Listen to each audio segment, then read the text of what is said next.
Okay, while the nominations themselves aren't super exciting, this year's Oscars is super juicy. Oh, the drama! The drama! The Andrea Riseborough situation is so complex and so juicy, we're going to talk about that specifically in the live stream later today. Oh, wait till you hear that one. Woo!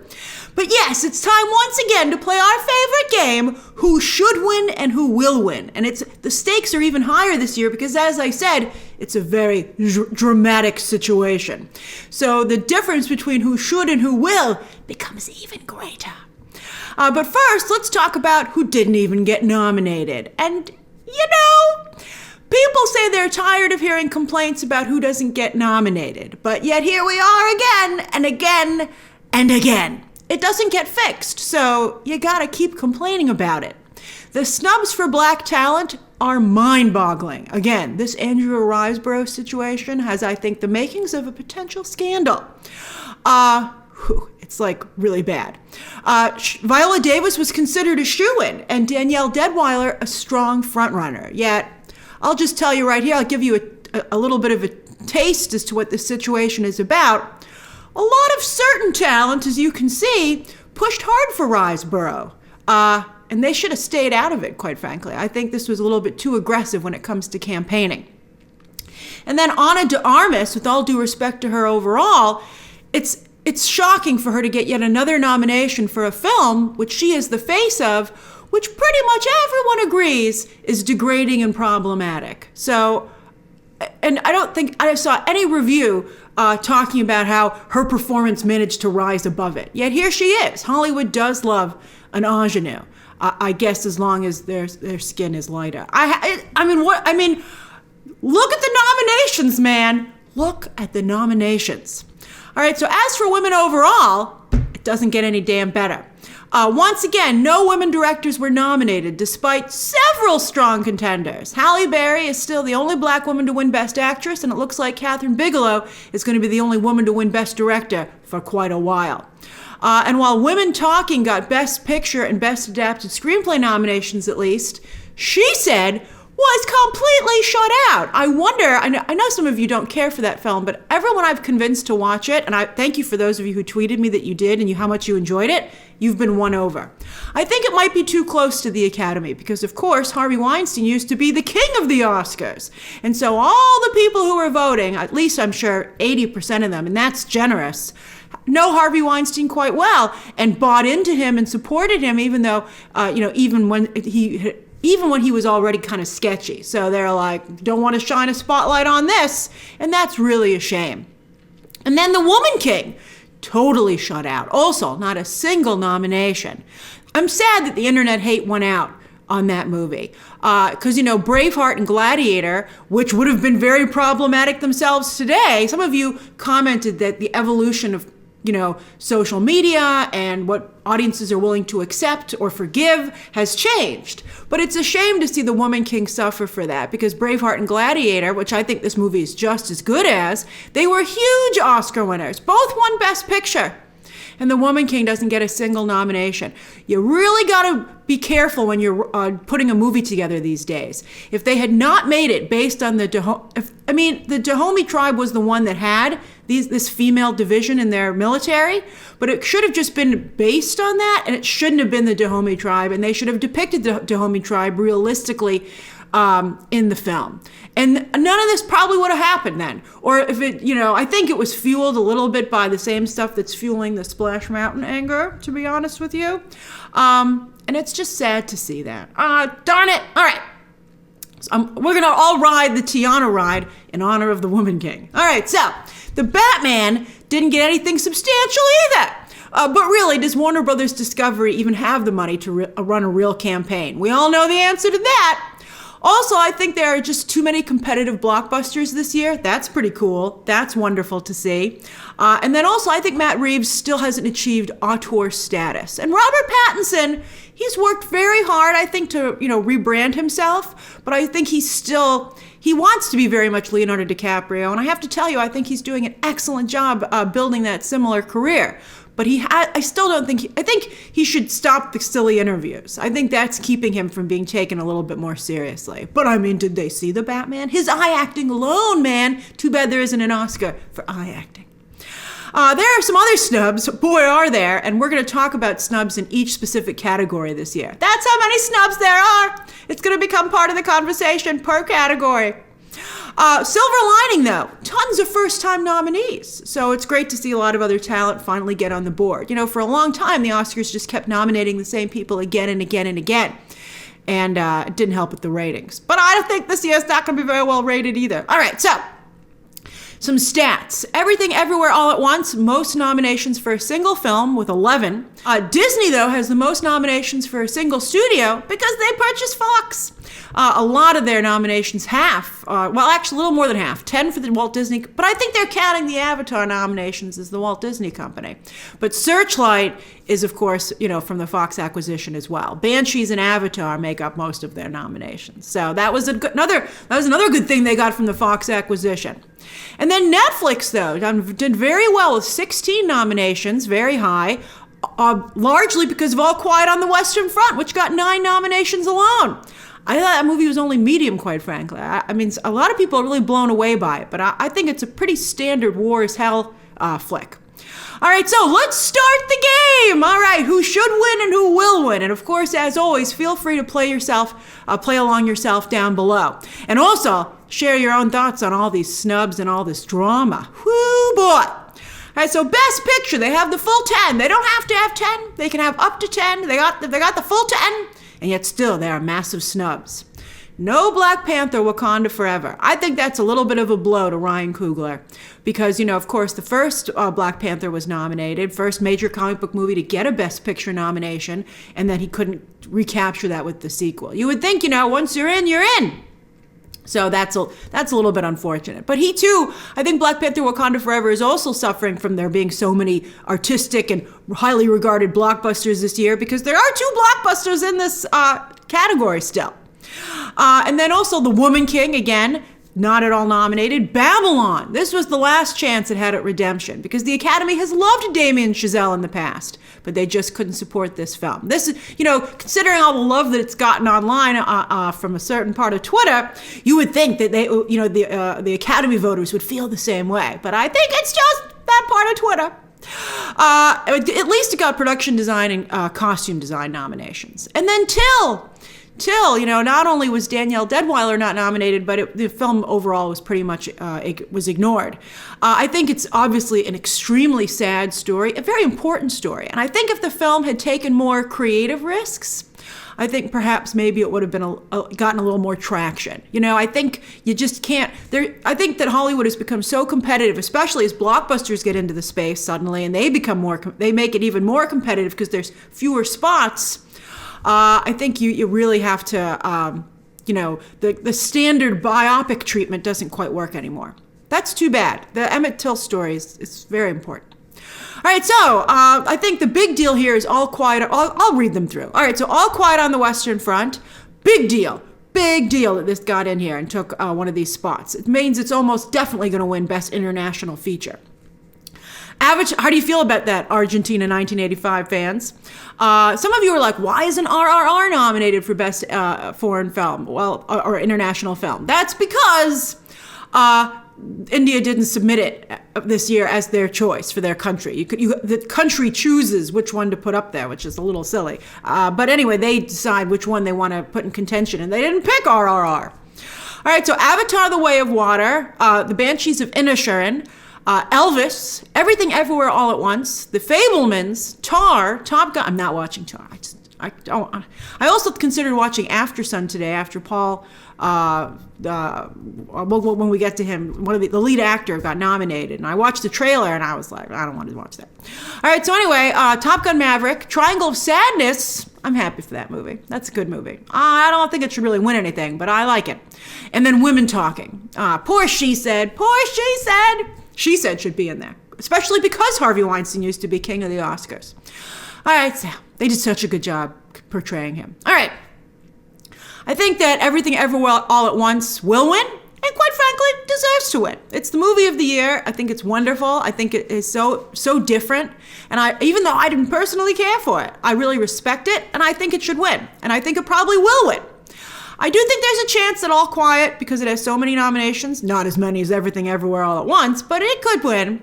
And The Banshees of Inisherin is more of a lock, I think, in the screenplay category that it's nominated in and some other spaces, but it's a fable. I think the idea that it's a fable, again, don't like that movie either, but I respect it. And I think that that's a good narrative. I think that the idea that it's a fable about what's wrong with Ireland and what's great about Ireland, just the personality of Ireland, it's complex, is pretty cool.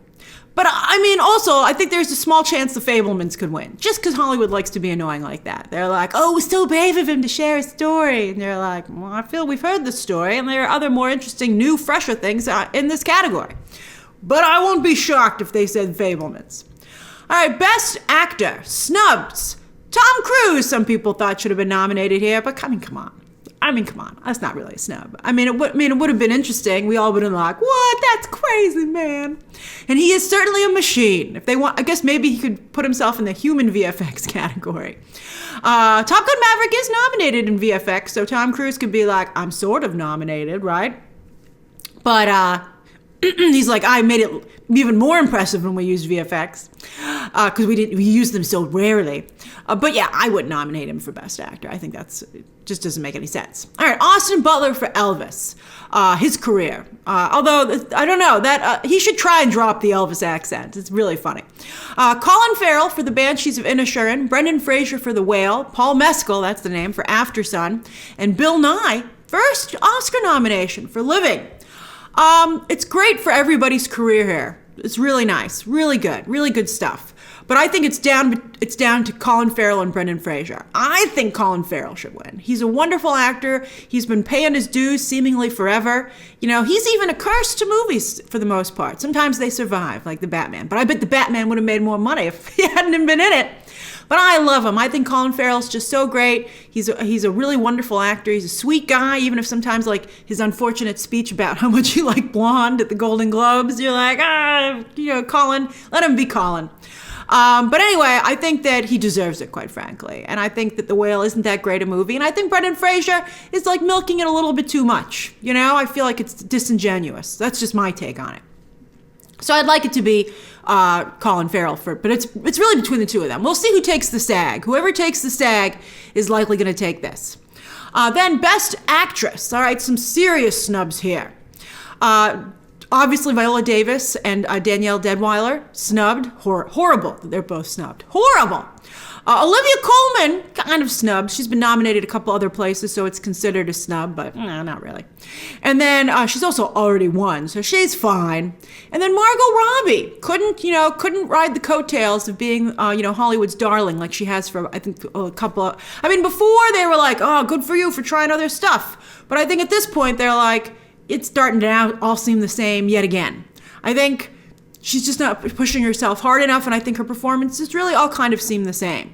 And she's already been nominated twice. I think that's kind of a little bit of a message from the Academy. Pick better material. I don't know. Let's see how Barbie does. I could see her getting nominated for Barbie, quite frankly, especially since Greta Gerwig and Noah Baumbach is the talent behind that. And they have tremendous respect from the industry. So that would be funny. I would actually be behind that if the movie's good. All right, then, so who is nominated? Cate Blanchett for Tar. I'm very upset with Cate Blanchett. It's not enough that she's probably going to take this away from Michelle Yeoh, but she is the one who spearheaded the campaign for Andrea Riseborough taking this nomination away from two actresses of color. Again, we'll talk about it in the live stream. Some of you are like, but maybe Andrea Riseborough did a great job. Maybe she did. But when you see how this went down, you'll be like, kind of sketchy. All right, Cate Blanchett, I think, especially when you're competing in the category, I don't think you should try to influence the category that you're competing in. That just seems really uncool to me. All right, Ana de Armas for Blonde. Andrew, I guess the good thing about that is that it kind of saves Ana de Armas' career for being associated with the movie. Her agent can go, yeah, the movie was unfortunate, but everyone loved Ana. Everyone loved Ana. All right, Andrea Riseborough for To Leslie. I wonder if that nomination will, instead of helping her career, haunt her for the rest of her life.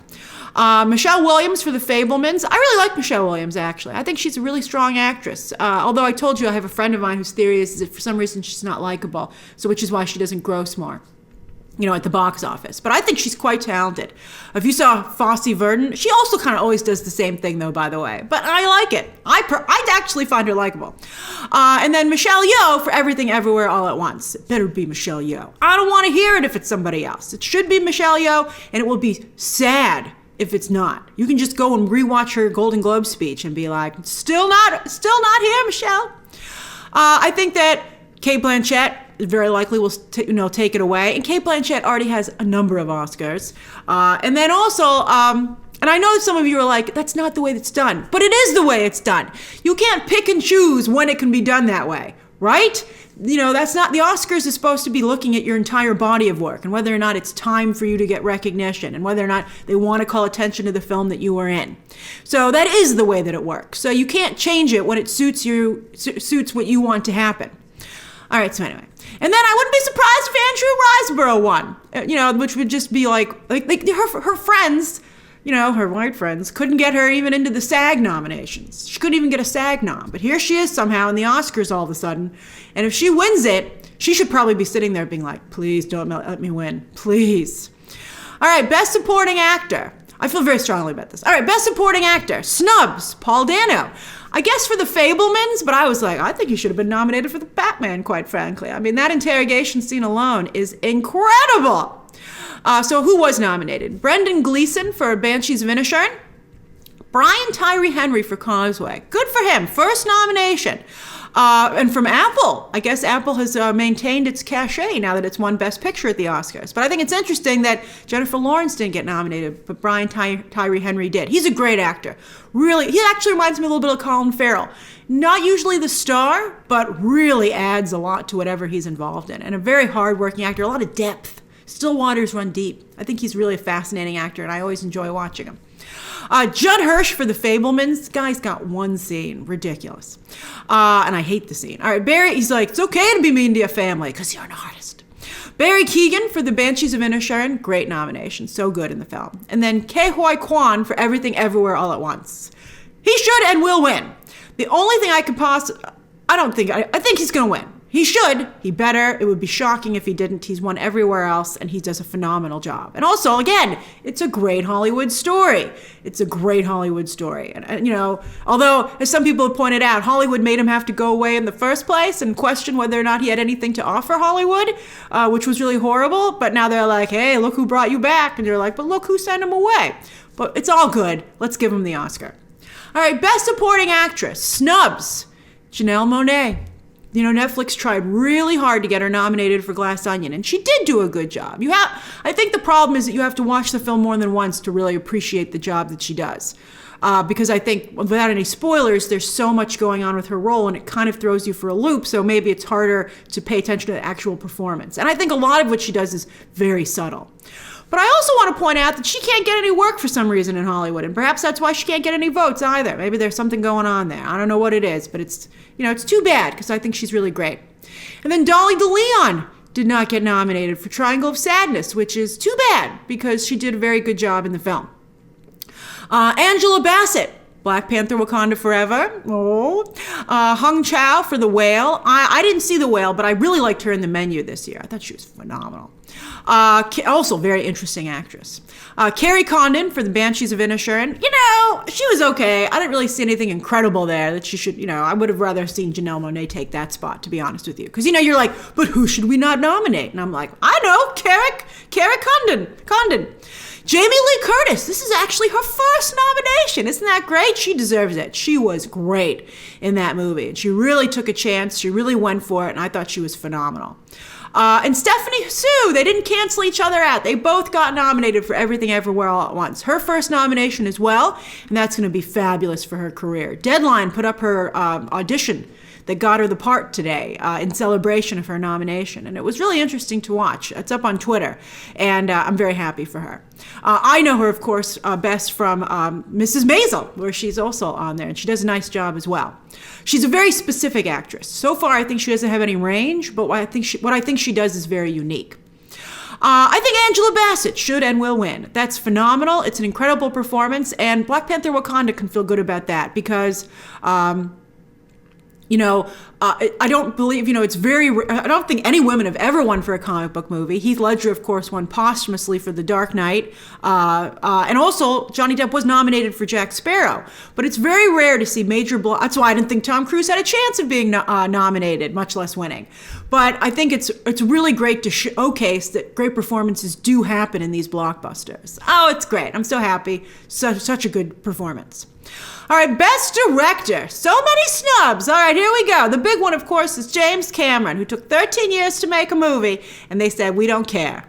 I think it just highlights that the industry continues to really dislike commercial success. And so do a lot of fans in the award space, too. It's weird. It's weird. Who do you think's holding up this industry, man? So, no love there. Same for Joseph Kosinski. He didn't get nominated for Top Gun Maverick, despite directing incredible aerial sequences, often shot in real airplanes. So nobody cared. They didn't care. They were like, enjoy your billions, you jerks. And they were like, we will. But I think that's a real shame. I think one of them should have been nominated. And the fact that neither is suspicious. Baz Luhrmann didn't get nominated either for Elvis. It was a little bit of a mess, something like barfed up Elvis. But it was interesting. It was interesting. I would have maybe put him over some other people here. And then also, of course, no women, which is really bad. All right, so Martin McDonagh for Banshees of Inisherin, the Daniels for Everything Everywhere All at Once, Steven Spielberg for The Fabelmans. It's the same thing that he always does. Todd Field for Tar, that's impressive. And Ruben Östlund for Triangle of Sadness. Some people thought All Quiet on the Western Front could get in here, but he got in here instead. I don't know. I feel that the movie kind of sags and drags like before it gets to the third act. So I don't know how I feel about nominating it. I don't think it should win anything based on that, quite frankly, but I'm okay with it. I don't hate that nomination. I think that the Daniels should win, quite frankly, because that was crazy but controlled. It's like everything that Baz Luhrmann should have done with Elvis. You're like, this is insane, but I think it's done with purpose. Whereas with like Elvis, you're like, calm down, Baz. So anyway, I think that Steven Spielberg, though, could win, very likely might, because, again, it's so brave that he told that story about his family. I'm like, he didn't tell his own story, which is surprisingly similar. He, of course, also had an affair, just like his mother did. All right, so anyway, and then I think, I wouldn't be surprised if maybe Todd Field won. It's very interesting that he's in here. That makes him a wild card. And, again, Tar, from what I've seen, does look very well directed, to be honest with you. I think it makes some good choices, some good visuals. So I wouldn't be surprised if maybe he won. Pay attention to the Directors Guild. They have their own awards, like everybody does. Whoever wins there very likely will probably win here. Then Best Animated Feature, Snubs, Wendell and Wild. Very unfortunate, very unfortunate. Who was nominated? Guillermo del Toro's Pinocchio, whereas Disney's Pinocchio led the Razzies this year. Marcel the Shell with Shoes On, Puss in Boots: The Last Wish, The Sea Beast, that was the other Netflix movie that took the Wendell and Wild spot, and that, does have a lead character of color as well, and it is a very good movie with a very interesting message. I really liked The Sea Beast. If you haven't watched it, strong recommend.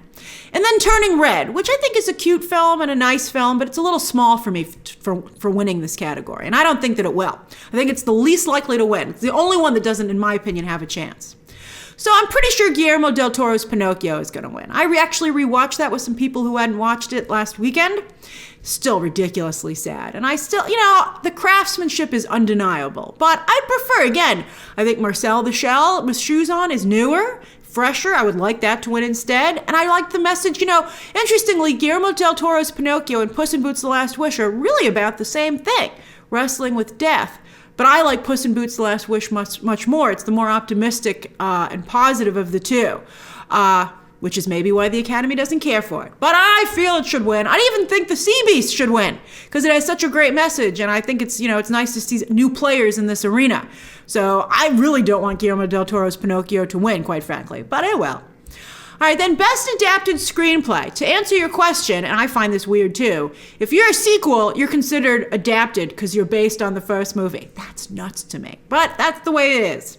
So All Quiet on the Western Front is nominated. Glass Onion, Boy, this really blew up in Netflix's face. It didn't even get huge viewership. They paid $450 million again for 2 more installments of that franchise. This is Rian Johnson's second nomination.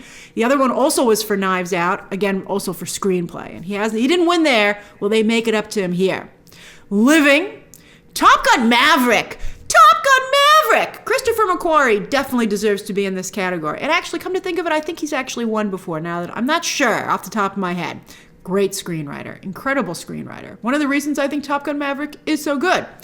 But that means that Aaron Kruger is Oscar nominated. This guy wrote the Transformers movies, like the later crappy ones. He wrote that Ghost in the Shell, live action Americanized version, which was so horrible and so offensive.